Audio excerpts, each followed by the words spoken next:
So, you've brought us Moby Dick, a book that's been called, well, a lot of things, an epic, a tragedy, some even call it an obsession in itself. What is it about this story that made you want to dive in deeper? It's one of those stories that grabs you from the first page and it just won't let go. Yeah, I can see that. There's something so captivating about Melville's language, the way he weaves together this adventure with these really profound reflections on life, death, the whole human condition. Yeah, he doesn't mess around, does he? He throws you right into the thick of it. Right.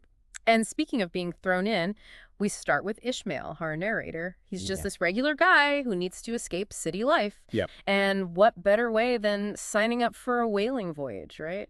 Yeah, that yearning for escape, for something more. It's a pretty powerful theme, something that I think resonates across time. Hmm. I think what I find so fascinating is how Melville uses humor to make Ishmael relatable. Yeah. All those observations about the downsides of being a passenger, the seasickness, the constant complaining.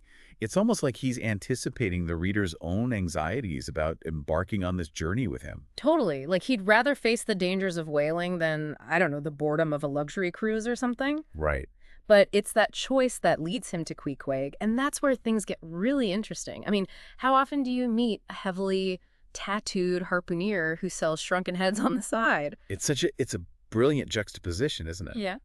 You have Ishmael, who represents a certain kind of civilized society, meeting Queequeg, who's initially presented as the other, the outsider. Right. But Melville uses this encounter to challenge those assumptions we might have. Yeah, because Queequeg could easily be this fearsome, stereotypical figure. Absolutely. But instead we see his dignity, his generosity, his deep spirituality, even if it's expressed in ways that seem strange to Ishmael. Exactly. And through their developing friendship, Melville forces us to confront our own prejudices, to recognize that common humanity that binds us, even across cultural divides that, might seem insurmountable. Yeah. It's such a powerful reminder in a world that often feels so divided. And just when you think you're starting to understand the dynamics of this very unusual friendship, Melville introduces Captain Ahab. Oh, yes. What did you make of that entrance? It's masterful how Melville builds this sense of anticipation, this almost mythic aura around Ahab. Yeah. We hear whispers of him long before we actually meet him. Yeah. The missing leg, the ivory cane, the relentless pursuit of Moby Dick. Yeah, it's like the air crackles with a different energy whenever his name is mentioned. You can feel the crew's fear, their awe, but also this underlying tension, like something huge is about to happen. Definitely. And when Ahab finally does appear on deck, Melville withholds his physical description for several paragraphs. He wants us to feel the weight of Ahab's presence first, to understand that this is a man defined by something much deeper, much more haunting than just a missing limb. He's saying this is not your average sea captain. Exactly. There's a darkness to him, a singularity of purpose that sets him apart. And you know it's going to have massive consequences for everyone on board the Pequod. Oh, absolutely. Yeah. Which brings us, I guess, to the heart of the story, right? That force that seems to drive everything else. Moby Dick. Yeah, he's more than just a whale, though, isn't he? He's this almost mythical figure. Right, yeah. He's shrouded in legend and room. I mean, you have these incredible passages where Melville recounts all these sailors' tales of Moby Dick being sighted in different oceans, surviving all these encounters with other whalers, even seeming to defy, the laws of nature. Like he takes on this larger-than-life quality, almost supernatural. Right. And that makes Ahab's obsession with him all the more, well, terrifying. He's not just battling a creature, he's battling a legend, a force of nature. Absolutely. And it's no coincidence that Melville surrounds Moby Dick with all this symbolism of whiteness. I mean, we see it throughout the book. The albatross soaring overhead, a traditional symbol of good fortune, and then the terrifying blankness of the whale himself. And there's that striking contrast, too, with Queequeg, who uses tattoos to turn his body into this canvas of art and storytelling. Yes. And meanwhile, Moby Dick represents this stark, unsettling whiteness. Exactly. A whiteness that evokes both awe and terror. Melville even goes so far as to describe albino humans in the book. It's like he's drawing this parallel between the perceived strangeness of the whale and how society often reacts to those who are different, That's a great point. So we have whiteness representing this broad spectrum of ideas. Yeah. Purity, terror, the majesty of nature, even the cruelty of societal norms. And it all seems to converge in Moby Dick. Yeah. And that complexity feeds directly into one of the novel's central themes. fate versus free will. I mean, is Ahab truly in control of his destiny, or is he being driven by something larger than himself, some unseen force? Well, when you think about the way Melville describes the Pequod's journey, it often feels like they're, I don't know, caught in a current, being pulled towards their inevitable encounter with Moby Dick. Yeah, there's this undercurrent of inevitability throughout the story, this sense of foreboding that kind of permeates the atmosphere on board the ship. But at the same time, Melville gives us these glimpses of the characters wrestling with their choices, questioning their paths. So he leaves that question open for us to grapple with. Makes you think, how much control do we really have over our own lives? Right. And are we all susceptible to being consumed by our own metaphorical white whales? Those obsessions that can drive us to the edge. It's a question that's as relevant today as it was in Melville's time. But to really understand the depth of Ahab's obsession, we need to look at the world he inhabits, the brutal reality of life aboard a 19th century whaling ship. Yeah, let's step onto the deck of the Pequod and experience that world for ourselves.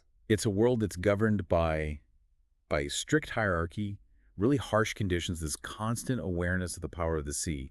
And you really get a sense of that through Melville's descriptions of the ship's routines, the dangers the men face daily, and even the camaraderie that develops among them. He doesn't shy away from the brutal details of the whaling industry either. Yeah. I mean, those scenes where he describes the cutting in process, the sheer amount of blood and blubber, it's not for the faint of heart. It's visceral. Yeah. And unflinching. And I think that's intentional.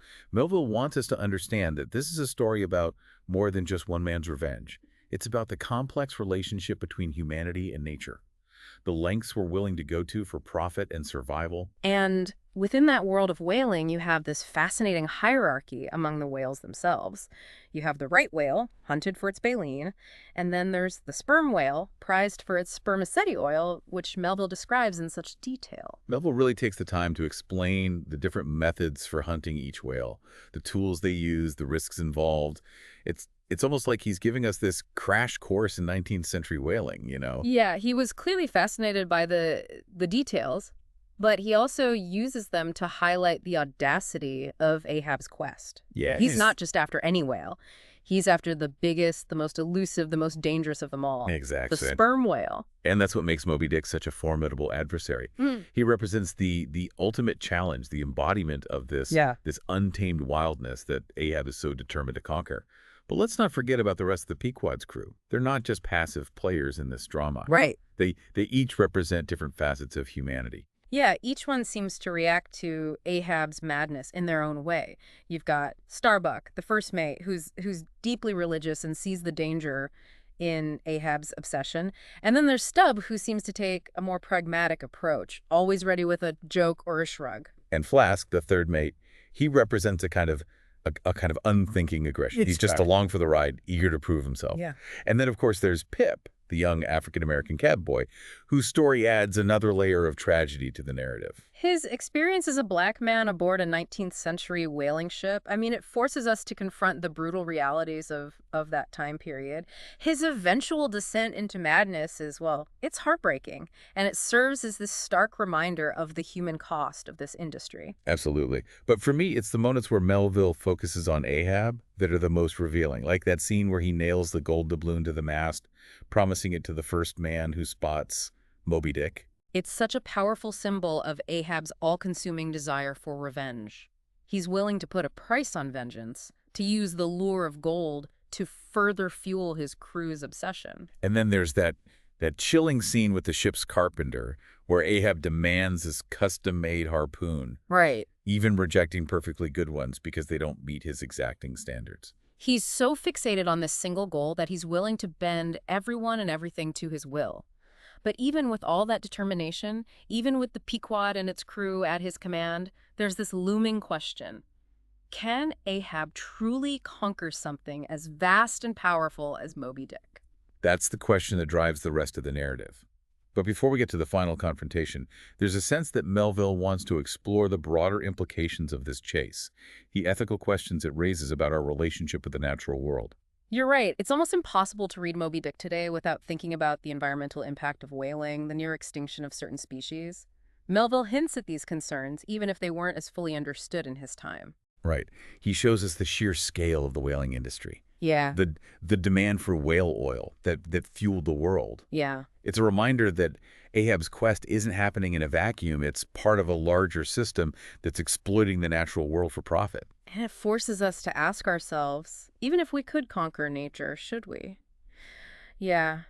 It's almost like Melville is asking us to think about, the consequences of our own actions, even when they're driven by something as powerful as grief or Hmm. obsession, right? Right. And speaking of consequences, things take a dark turn when Ahab encounters those other ships that have crossed paths with Moby Dick. It's interesting how Melville uses those encounters to foreshadow the tragedy to come. Yeah. Like that chilling scene with the captain of the Rachel, who's desperately searching for a son who was lost overboard during their own hunt for Moby Dick. He begs Ahab for help, Right. but Ahab, I mean, he's so consumed by his own singular purpose, he refuses. Yeah, it's like he's become so fixated on his own revenge that he's lost all sense of compassion, like all ability to see beyond his own pain. Exactly. He's completely shut himself off from any possibility of redemption, of human connection even. And Yes. and it's that isolation, that narrowing of vision that ultimately leads to his downfall. And then of course we have that final epic confrontation with Moby Dick. It's like it's almost like the entire book has been building towards this moment. Oh, absolutely. And Melville really pulls out all the stops in his descriptions of those 3 days of the chase. His language becomes so visceral, so charged with this raw energy. He wants us to feel the sheer power of Moby Dick, the way he towers over the Pequod, those moments where he breaches the surface, that incredible combination of grace and ferocity. It's like watching a force of nature unleashed. Yes. And Ahab, despite everything, still believes he can win. He even taunts Moby Dick, hurls insults at him, almost as if he's trying to provoke the whale into, I don't know, into destroying him. Yeah, you get this sense that Ahab has fully embraced his own destruction at that point. Yeah. That he's no longer driven by any hope of victory, but by this almost this nihilistic desire to take down everything and everyone with him. It's tragic, but there's also this strange sense of awe to it, right? This recognition of Ahab's sheer force of will, even if it's ultimately self-destructive. Yeah, there's a line from the book that I think captures this perfectly. From hell's heart I stab at thee, for hate's sake I spit my last breath at thee. Wow. He's crossed that line from pursuing justice to embracing annihilation. And Melville, he doesn't shy away from showing us the consequences of that, right? Yeah. The destruction of the Pequod, the deaths of Ahab and his crew. It's a stark reminder of the limits of human ambition, the price of obsession. And yet, even in that final catastrophic moment, there's a glimmer of something else, wouldn't you say? You mean Ishmael's survival? Exactly. The fact that he's the one who lives to tell the tale, clinging to that coffin life buoy, it suggests that there's still hope. This possibility for redemption and renewal, Yeah. even in the face of such profound loss. It's like Melville is saying that even though we might be drawn to the Ahabs in our lives, Yeah. those figures of relentless pursuit and obsession, it's the Ishmaels, the ones who are able to observe, to reflect, and ultimately to let go, who have a chance at survival. It's a powerful message, Yeah. and one that continues to resonate with readers centuries after Moby Dick was first published. It certainly makes you think twice about the things we chase after in life, Yeah. the whales we choose to pursue, right? Yeah. So for anyone listening, the next time you find yourself, captivated by a goal, a dream, even a person, ask yourself, is this my Moby Dick? Am I willing to risk everything for this pursuit? It's a question worth pondering. It certainly is. Yeah. Well, thank you for taking us on this deep dive into Moby Dick. It's been a fascinating journey. The pleasure was all mine.